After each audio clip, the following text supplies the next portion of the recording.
Understanding course session in English. Hello everyone. In today's video, we're going to dive into the meaning of the phrases course and session, especially when used together as course session. Understanding these terms is crucial for English language learners, as they are commonly used in academic and training contexts. Let's explore their meanings and usage in different scenarios. Course refers to a series of lessons or lectures on a particular subject.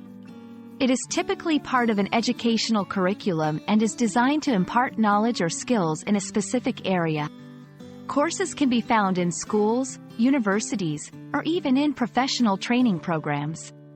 The key characteristics of a course include its structured format, educational content, and its role in a larger program of study.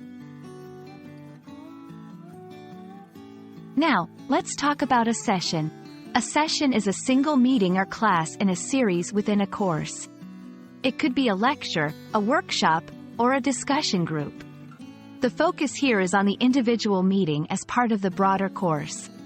Sessions are important because they represent the actual interaction time between instructors and students, where learning and teaching happen. Combining these two, a course session refers to any specific meeting or class within a course. This phrase emphasizes the individual occasion where learners and instructors engage with the course material. It's important in planning and organizing educational activities, as it helps both teachers and students to schedule and prepare for these specific interactions. I hope this video has helped clarify what we mean by course and session, and how they come together in the phrase course session. Understanding these terms is key to navigating educational environments more effectively. Thanks for watching, and keep learning.